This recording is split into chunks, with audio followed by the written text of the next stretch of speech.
left your perfume on the pillow and your whispers in the air. Got your face stuck in the mirror and I keep finding your hair. Got a big box in my closet with the fall pictures we took. Oh, and I keep finding dog ears that you left in my books. Miss your ache and I just crash. Hello guys, welcome back to my YouTube channel Prasan Vlogs. আজি মই গৈ আছো অৰুণাচলৰ সিয়াং জিলাৰ লিকাবালিত অৱস্থিত ইতিহাস প্ৰসিদ্ধ থান মালিনী থানলৈ আৰু এই মালিনী থানখন আপোনাৰ অসমৰ যি ধেমাজি জিলাৰ শিলাপথাৰ আছে এই শিলাপথাৰৰ পৰা প্ৰায় 7.5 কিলোমিটাৰ দূৰত অৱস্থিত। মই আজি আপোনালোকক এই যাত্ৰাটো সম্পূৰ্ণ দেখাব বিচাৰিছোঁ। মই আমাৰ ঘৰৰ ওচৰতে থকা যি তাঁতিবাহাৰ ৰেল ষ্টেচন সেই তাঁতিবাহাৰ ষ্টেচনৰ পৰা ট্ৰেইনত উঠি শিলাপথাৰলৈকে যাম আৰু এই সমগ্ৰ পৰিৱেশটো আপোনালোকক মই দেখাই যাম। আপোনালোকে মোৰ ভিডিঅ'টো কোনো ধৰণৰ স্কিপ নকৰাকৈ প্ৰথম পৰা শেষলৈকে চাই থাকিব।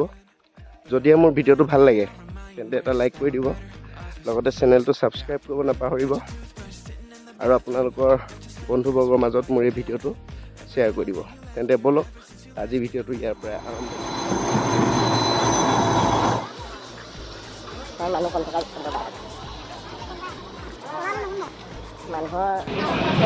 গাইছে। এইফালে বৰষুণ দি আছে, আমাৰ ফালে বৰষুণ দিয়া নাই। আপোনাৰ লখিমপুৰ আমি ক'ত পালোহি? চিলনীবাৰী। চিলনীবাৰী চাইডে বৰষুণ দি আছে। তাৰপিছত আমাৰ মানুহ পূৰা ফুল হৈ আছে। এয়া আমি আহি শিলাপথাৰ ষ্টেচন পালোহি। এয়া চাই লওক ষ্টেচনটো। আমি আহি বৰ্তমান মালিনী থান পালোহি।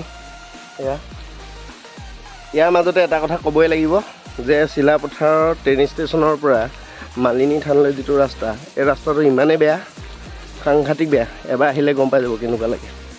আমি টেম্পুত আহিছিলোঁ কিন্তু ইমানে ঠেকেচা, আপোনাক ক'বলৈ কথা নাই, বুজাবলৈ ভাষা নাই। সেয়া মালিনী থান, আপোনাক গোটেই পৰিৱেশটো দেখাম। গৈ থাকিলে মালিনী থানৰ যি প্ৰৱেশ দুৱাৰ, সেই প্ৰৱেশ দুৱাৰত পাব। এই ওপৰলৈ আছে মালিনী থান। এই থানৰ ইতিহাস গোটেইবোৰ কথা ক'ম আৰু এটা এটাকৈ ভিতৰলৈ গৈ লওঁ। চাই লওক parking place, ticket counter. Ticket কৰিব লাগিব নি? হা এয়া এনেকৈ ডাইৰেক্ট সোমাব নিদিয়ে নি?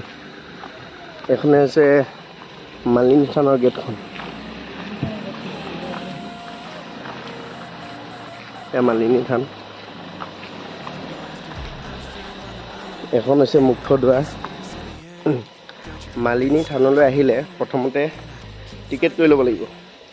টিকেটটো কৰি লৈ এই গেটত এটা মানে ল'ৰা বহি আছে, তাৰ হাতত দিব লাগিব। এতিয়া টিকেট ক'ত কৰি দেখাই দিছোঁ আপোনালোকক। মালিনী থানৰ টিকেট কাউণ্টাৰ। এইফালে জেণ্টছ লিখা আছে, লেডিজ লিখা আছে।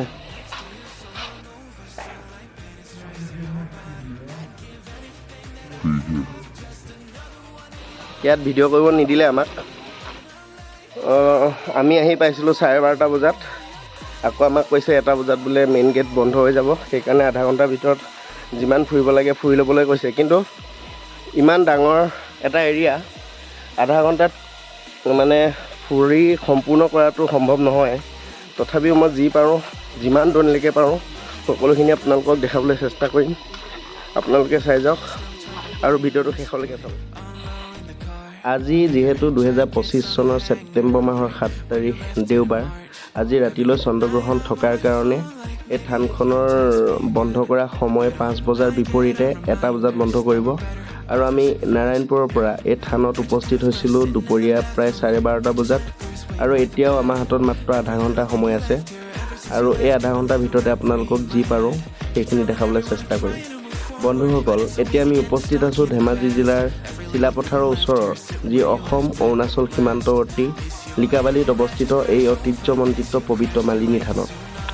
আপোনালোকক এটা কথা জনাব বিচাৰোঁ, এই মালিনী থানৰ কাষতে আছে মনোৰম আকাশী গংগা। যদি সময় জুৰে তেনেহ'লে আপোনালোকক মই আকাশী গংগাও দেখাব চেষ্টা কৰিম। আৰু এই মন্দিৰৰ মূৰ্তিসমূহৰ উপৰিও মন্দিৰৰ কাৰুকাৰ্য, ভেটিৰ গাঁথনি আৰু থানলৈ উঠি যোৱা এই শিলৰ খটখটিবোৰ শুনিপোন শিল্পীৰ যাদুকৰী হাতৰ পৰশত প্ৰাণ পাই উঠা।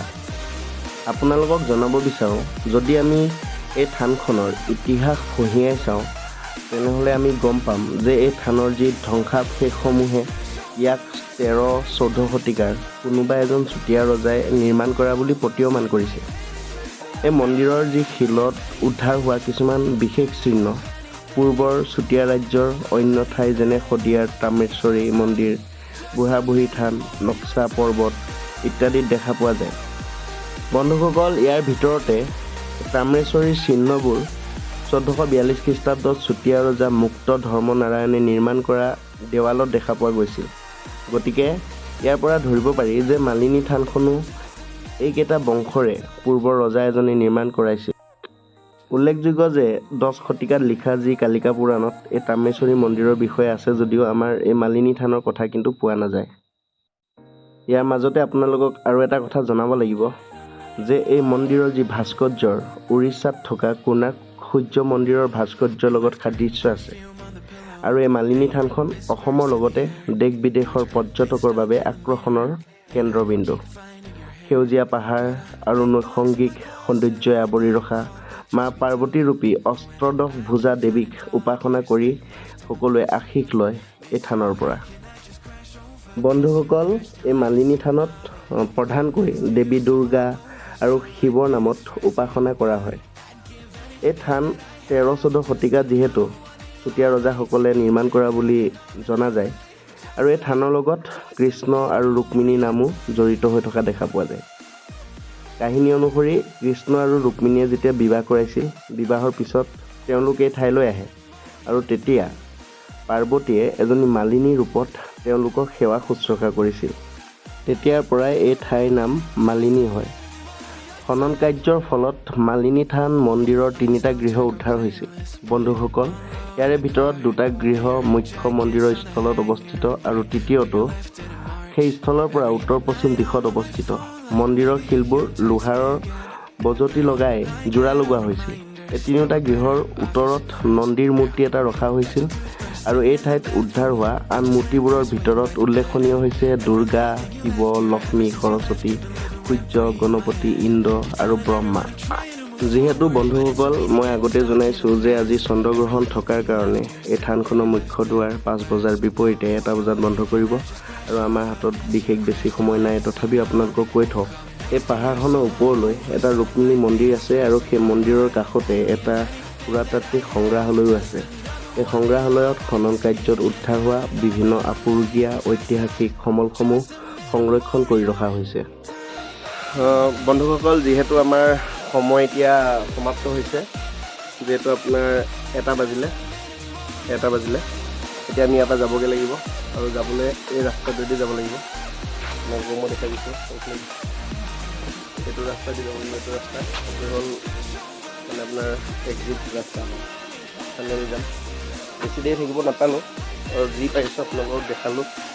যদি ভিডিঅ'বোৰ ভাল লাগে অকণমান লাইক কৰি দিব, ছাবস্ক্ৰাইব কৰি ল'ব মোৰ চেনেলটো। এয়া চাওক, বহুত ওপৰলৈ উঠি আহিব লাগে। এইফালেও যাব পাৰে, এইফালেও নামিব পাৰে। তথাপি আপোনালোকে মোৰ লগত আহিব। যিহেতু আমাক 1 বজালৈকে সময় দিছিলে, যিমান মানুহ আছিলে গোটেইবোৰ ওলাই গ'ল। 1 বাজি 2 মিনিট গ'ল। আমি যিমান পাৰোঁ সোনকালে ওলাই দিম ইয়াৰ পৰা। লাষ্টৰ গান দিম। এতিয়া গেটখন বন্ধ কৰিলে, আমিয়ে চাগে লাষ্ট আছিলোঁ। একেবাৰে শেষত আকৌ লগ পাম আপোনালোকক। শেষ হওক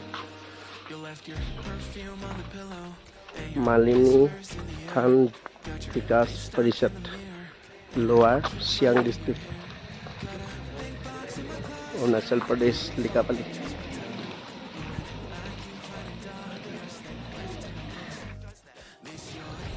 বন্ধুসকল, আজিলৈ মোৰ ভিডিঅ'টো ইমানেই। যদি মোৰ ভিডিঅ'টো আপোনালোকৰ ভাল লাগে তেন্তে লাইক, ছাবস্ক্ৰাইব আৰু শ্বেয়াৰ কৰি দিব। আকৌ নতুন এটা ভিডিঅ'ত পুনৰ লগ পাম। আজিলৈ বাই, ধন্যবাদ।